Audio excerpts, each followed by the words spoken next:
বিকেল মানে চা কফি খাওয়ার আড্ডা, মুচমুচে নাস্তার আয়োজন। হ্যালো এভরিওয়ান, কেমন আছেন সবাই? আমার নতুন একটি ব্লগে স্বাগত জানাচ্ছি। আজকে আপনাদের সামনে নিয়ে হাজির হলাম দারুণ স্বাদের মুচমুচে পুরে ভরা চিকেন ক্যাপসিকাম রেসিপি। চলুন শুরু করা যাক আজকের রেসিপি। প্রথমে পুর তৈরি করব। এজন্য চুলাতে একটি পাত্রে দিয়ে দিলাম সয়াবিন তেল 3 টেবিল চামচ পরিমাণে। তার মধ্যে দিয়ে দিয়েছি পেঁয়াজ কুচি 4 টেবিল চামচ পরিমাণে। চুলার আঁচ মিডিয়াম রেখে এখন আমি এই পেঁয়াজগুলোকে একটু নেড়ে চেড়ে বাদামি করে নিচ্ছি।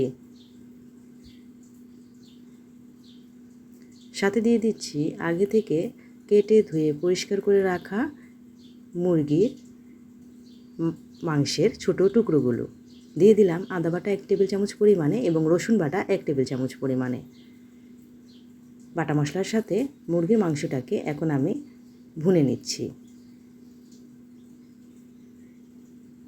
এ পর্যায়ে দিয়ে দিলাম ধনিয়ার গুঁড়া 1/2 টেবিল চামচ পরিমাণ এবং জিরার গুঁড়া 1/2 টেবিল চামচ পরিমাণে। এখানে আমি প্রায় 1 কাপের মতো মুরগির মাংস নিয়েছি। তার সাথে দিয়ে দিলাম লবণ 1/2 টেবিল চামচ পরিমাণে এবং দিলাম মরিচের গুঁড়া 1/2 টেবিল চামচ পরিমাণে এবং চাট মশলা 1/2 টেবিল চামচ পরিমাণে। চুলার আঁচ এ পর্যায়ে মিডিয়াম টু লো হিটে থাকবে। ভালোভাবে ভুনে নিয়েছি। এ পর্যায়ে মাংসের পানি বের হয়ে এসে যখন পানিটা শুকিয়ে আসবে এ পর্যায়ে দিয়ে দিয়েছি পানি 1/2 কাপ পরিমাণে।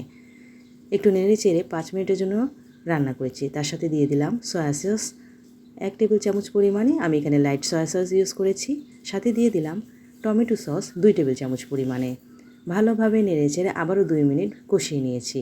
এ পর্যায়ে দিয়ে দিচ্ছি আগে থেকে গ্রেট করে রাখা গাজরগুলো। এখানে আমি প্রায় 1/2 কাপের মতো গাজর কুচি দিয়েছি। সাথে দিয়ে দিচ্ছি ক্যাপসিকাম 1 কাপ পরিমাণে। এখানে আমি লাল এবং সবুজ ক্যাপসিকাম নিয়েছি। আপনারা আপনাদের পছন্দ অনুযায়ী যে কোনো কালারের ক্যাপসিকাম নিতে পারেন। এখন এই মাংসের সাথে সবজিগুলোকে ভালোভাবে নেড়েচেড়ে কষিয়ে করে নিয়ে অনেকক্ষণ ভাজা ভাজা করে রান্না করলাম। সাথে যখন শুকিয়ে যাবে নামানোর আগে দিয়ে দিলাম কাঁচামরিচ 2 টেবিল চামচ পরিমাণে। আবারও 2 মিনিটের জন্য ভালোভাবে নেড়ে নিচ্ছি পানিটা শুকিয়ে আসা পর্যন্ত। নামানোর আগ মুহূর্তে আমি দিয়ে দিলাম কর্নফ্লাওয়ার 1 টেবিল চামচ পরিমাণে। এগুলোকে আমি হালকা হাতে ছড়িয়ে দিয়ে এই ভুনা ভাজিটার সাথে মিলিয়ে নিচ্ছি। এতে করে এক্সট্রা পানি থাকলে তা শুকিয়ে যাবে। আশা করি এই টিপসটি আপনাদের কাজে লাগবে এবং পুরের মধ্যে দিলেও আপনার পুরটা সুন্দর সেট হয়ে থাকবে। চুলা থেকে নামিয়ে নিলাম।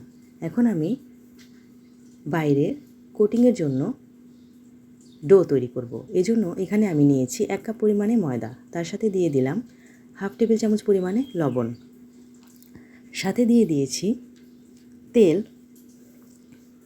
2 টেবিল চামচ পরিমাণে। সয়াবিন তেল দিয়ে ভালোভাবে এই ময়দাটাকে আমি মিশিয়ে নিয়েছি।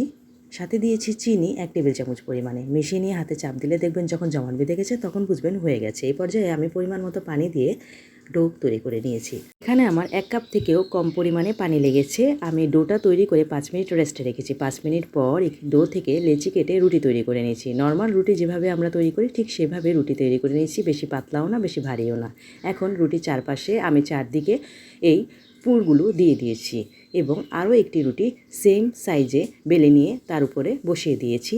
চারপাশ চেপে চেপে বন্ধ করে দিলাম। এখন আমি একটি পিৎজা কাটার দিয়ে এই রুটিগুলোকে আড়াআড়িভাবে কেটে নিচ্ছি। দেখতেই পাচ্ছেন আমার ভিডিওর মাধ্যমে আমি কীভাবে তৈরি করলাম।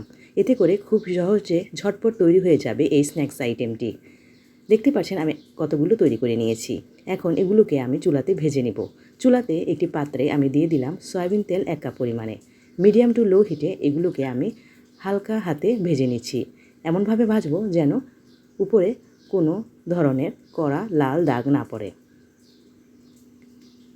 এক পাশ হয়ে গেলে অন্য পাশে উল্টে দিচ্ছি। প্রায় 5-6 মিনিটের মধ্যে আমার এই স্ন্যাক্স আইটেমটি ভাজা হয়ে যাবে। ভাজা হয়ে গেলে চুলা থেকে নামিয়ে নিয়েছি। এভাবে আমি প্রত্যেকটি পুরে ভরা স্ন্যাক্স আইটেমগুলো ভেজে তুলে নিয়েছি। আপনারা চাইলে ভাজার আগে ফ্রিজ আপ করে নিতে পারেন।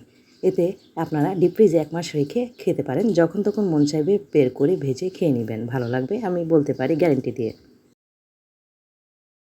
ব্যাস তৈরি হয়ে গেল আমার ঝটপট বিকেলে খাওয়ার মতো স্ন্যাক্স আইটেম চিকেন ক্যাপসিকাম পুরে ভরা স্ন্যাক্স। দেখতেই পাচ্ছেন আমি একটি ভেঙে দেখাচ্ছি কতটা মুচমুচে এবং সুন্দর হয়েছে, খেতেও কিন্তু দারুণ হয়েছে। অবশ্যই বানিয়ে খাবেন, আশা করি আপনাদেরও ভালো লাগবে। ঝটপট তৈরি হয়ে যায় এই রেসিপি। তাছাড়া এখন যেহেতু ঈদের সময় মিষ্টি রেসিপির পাশাপাশি এটি অবশ্যই রাখতে পারেন। অবশ্যই সবার পছন্দ হবে এবং ভালো লাগবে, খেয়ে নিবে ঝটপট। বাচ্চা বুড়ো সবারই ভালো লাগবে এই রেসিপি। আজকের মতো বিদায় নিচ্ছি, ভালো থাকবেন সবাই। পরবর্তীতে হাজির হব সুন্দর নতুন কোনো ভিডিও নিয়ে। আল্লাহ হাফেজ।